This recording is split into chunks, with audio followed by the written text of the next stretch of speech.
செம்மணிக்கு எதிராக மஹிந்த தரப்பின் தீவிர காய் நகர்த்தல், விடுதலை புலிகள் மீது திசை திருப்ப முயற்சி. உயிர்த்த ஞாயிறு தாக்குதல் தொடர்பில் முன்னதாக அறிந்த அனுர் அரசின் முக்கிய அமைச்சர்.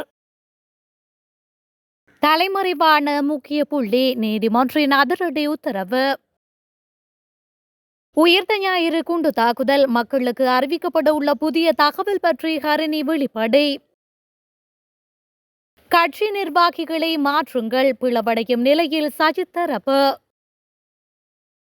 அத்தியாவசிய பொருட்களின் விலைகளை குறைக்க அனுர அரசாங்கத்தின் அதிரடி நடவடிக்கை.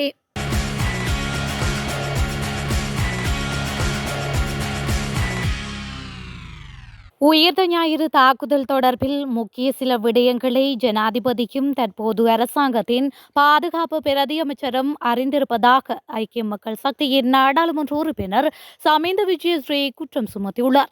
இது தொடர்பில் நேற்றைய நாடாளுமன்றில் கேள்வி எழுப்பிய அவர், தாக்குதல் சம்பவம் இடம்பெற்ற காலப்பகுதியில் தற்போது அரசாங்கத்தின் பாதுகாப்பு பிரதி அமைச்சர் கிழக்கு மாகாண கட்டளை தளபதியாக இருந்துள்ளார் என்பதை அவர் ஏற்றுக்கொண்டதுடன், இந்த தாக்குதலுக்கு அரசு புலனாய்வு பிரிவில் சில அதிகாரிகள் நேரடியாகவோ மறைமுகமாகவோ சம்பந்தப்பட்டிருப்பதாக அவர் நாடாளுமன்றில் தெரிவித்திருந்தார். அதே நேரம் இந்த தாக்குதல் சம்பவம் தொடர்பில் அரசு அதிகாரிகளை விசாரணை மேற்கொள்ள வேண்டியிருப்பதாக ஜனாதிபதி தெரிவித்திருந்தார். அப்படியானால் இவர்கள் 2 பேருக்கும் உயிர்த்த ஞாயிறு தாக்குதல் சம்பவம் தொடர்பான சில விடயங்களை அறிந்திருக்கின்றார்கள் என்பது தெளிவாகின்றது. அதனால் இந்த விசாரணை அறிக்கையை பரிசோதிக்கும் போது வெளிப்படைத்தன்மையும் மேற்கொள்வதாக உறுதியளிக்க முடியுமா என அவர் மேலும் கேள்வி எழுப்பியுள்ளார். இந்த நிலையில் இதற்கு பதில் வழங்கிய பிரதமர் ஹரிணி அமரசூரிய, அந்த விசாரணைகளை நாங்கள் மேற்கொள்வோம், இதிலிருந்து தப்பி செல்ல போவதில்லை. நாங்கள் விசாரணை மேற்கொண்டு வருவதன் மூலம் பல புதிய விடயங்கள் வெளிவந்துள்ளன என்றும் அவர் மேலும் தெரிவித்துள்ளார். போர்க்காலத்தில் விடுதலை புலிகளே பெருமளவிலான தமிழ் மக்களை படுகொலை செய்தனர். இராணுவத்தினர் அவ்வாறான நடவடிக்கையில் ஈடுபடவில்லை என்று ஸ்ரீலங்கா பொதுஜன பெரமுனவின் பொதுச் செயலாளர் சாகர காரியவசம் தெரிவித்துள்ளார். தனியார் ஊடகம் ஒன்றுக்கு வழங்கிய நேர்காணல் ஒன்றின் போது செம்மணி விவகாரம் மற்றும் படையினருக்கு எதிரான போர் குற்றச்சாட்டு தொடர்பில் எழுப்பப்பட்ட கேள்விகளுக்கு பதிலளிக்கையிலேயே அவர் மேற்கண்டவாறு கூறியுள்ளார். போர்க்காலத்தில் நீலம் திருச்செல்வம், அப்பா பிள்ளை அமிர்தலிங்கம் போன்றவர்கள் சுட்டுக் கொல்லப்பட்டனர். அதிகளவான தமிழர்களை விடுதலை புலிகளே கொலை செய்தனர். எமது இராணுவம் அவ்வாறான நடவடிக்கைகளில் ஈடுபடவில்லை. கொழும்பில் கொலை செய்யப்பட்ட தமிழ் தலைவர்களுள் பெரும்பாலானவர்களை விடுதலை புலிகளே கொன்றனர். துரையப்பாவை கொன்றதும் விடுதலை புலிகள்தான். யாழ்ப்பாணத்தில் விடுதலை புலிகளின் பயங்கரவாத நடவடிக்கையை அனுமதிக்காத, சமாதானத்தை கோரிய மக்களை கொன்றதும் அவர்கள்தான். அரசியல் லாபத்துக்காக தமிழர் தரப்பு செம்மணியை பயன்படுத்தக்கூடும். ஐநா மனித உரிமைகள் ஆணையாளர் நாடாளுமன்றம் வந்தார். இராணுவத்துக்கு எதிராக தமிழர் கட்சியினர் மற்றும் அர்ஜுனா ஆகியோர் குற்றச்சாட்டுகளை முன்வைத்தனர். நாமல் அதனை மறுத்தார். ஆளுங்கட்சியினர் வாய் திறக்கவில்லை. இது தவறாகும் என அவர் மேலும் குறிப்பிட்டுள்ளார்.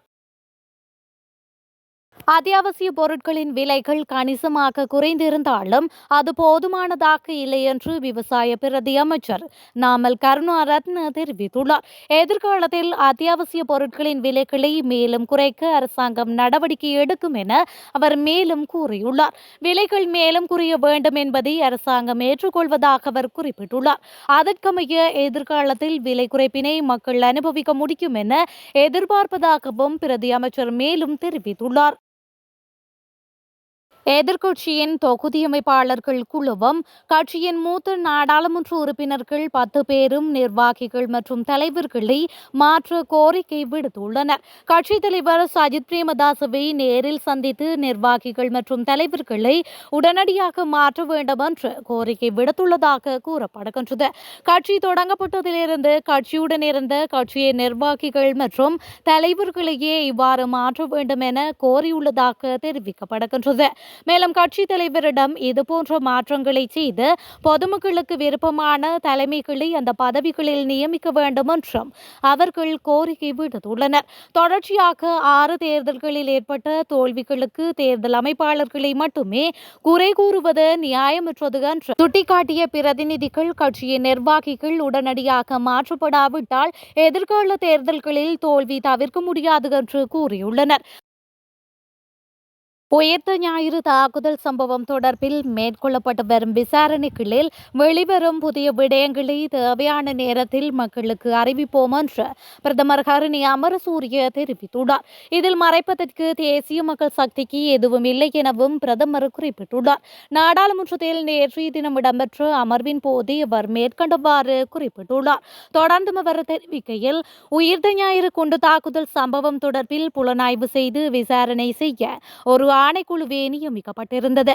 அந்த ஆணைக்குழுவின் விசாரணை அறிக்கை கடந்த 2021ஆம் ஆண்டு பிப்ரவரி மாதம் 25ஆம் தேதி நாடாளுமன்றத்திற்கு சமர்ப்பிக்கப்பட்டிருந்தது.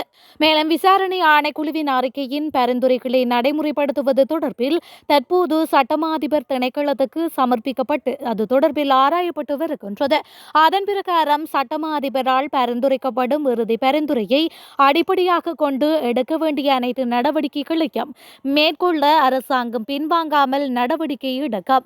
உயிர்த்த ஞாயிறு தாக்குதல் சம்பவம் தொடர்பில் இதுவரை நியமிக்கப்பட்ட விசாரணை ஆணைக்குழு ஜனாதிபதி விசாரணை குழுவினால் வழங்கப்பட்டிருக்கும் பரிந்துரைகள் தொடர்பில் சட்டம் அதிபரின் ஆலோசனையின் பிரகாரம் முறையாக செயல்படுத்த நாங்கள் நடவடிக்கை எடுப்போம் என்று அவர் மேலும் தெரிவித்துள்ளார். முன்னாள் அமைச்சர் ராஜித சேனாரத்ன தனது வீட்டை விட்டு வெளியேறி தனது தொலைபேசி இணைப்பை துண்டித்துள்ளதாக லஞ்சம் அல்லது ஊழல் குற்றச்சாட்டுகளை விசாரிக்கும் ஆணைக்குழுவை மேற்கோள் காட்டி தென்னிலங்கை ஊடகங்கள் செய்தி வெளியிட்டுள்ளன. கிரிந்து துறைமுகத்தில் மணல் அகழ்வு திட்டத்தை கொரிய நிறுவனத்திற்கு சட்ட நடைமுறைகளை புறக்கணித்து வழங்கியதன் மூலம் அரசாங்கத்திற்கு 2.62 பில்லியன் ரூபாய்க்கு மேல் இழப்பேற்படுத்திய குற்றச்சாட்டில் முன்னாள் அமைச்சர் ராஜித சேனாரத்ன மீது குற்றம் சுமத்தப்பட்டுள்ளது. இதன்படி லஞ்சம் அல்லது ஊழல் குற்றச்சாட்டுகளை விசாரிக்கும் ஆணைக்குழு நேற்று கொழும்பு நீதவான் நீதிமன்றத்திற்கு இது தொடர்பில் அறிவித்துள்ளதாக தெரிவிக்கப்படுகின்றது. அமெரிக்க அரசு ஊழியர்களில் 1300 பேரை பணி நீக்கம் செய்ய ஜனாதிபதி டொனால்ட் ட்ரம்ப் உத்தரவிட்டுள்ளதாக வெளிநாட்டு ஊடகங்கள் செய்தி வெளியிட்டுள்ளன. அமெரிக்க ஜனாதிபதியாக கடந்த ஜனவரி மாதம் 2ஆம் முறையாக டொனால்ட் ட்ரம்ப் பதவியேற்றது முதல் பல்வேறு நிர்வாக சீர்திருத்த நடவடிக்கைகளை எடுத்து வருகின்றார். இந்த நிலையில் அமெரிக்க வெளியுறவுத்துறையில் உள்ள 1300 ஊழியர்களை பணி நீக்கம் செய்ய டொனால்ட் ட்ரம்ப் உத்தரவிட்டுள்ளார். அதன்படி அமெரிக்காவில் உள்நாட்டு பணிகளில் ஈடுபட்டு வந்த 1107 பணியாளர்கள், வெளிநாட்டு பணிகளை மேற்கொள்ள வந்த 246 பணியாளர்கள் பணி நீக்கம் செய்யப்பட உள்ளதாக தெரிவிக்கப்பட்டுள்ளது. மேலும் நிர்வாக மறுசீரமைப்பின் ஒரு பகுதியாகவே இவர்கள் பணி நீக்கம் செய்யப்பட உள்ளதாக அமெரிக்க செய்திகள் தெரிவிக்கின்றன.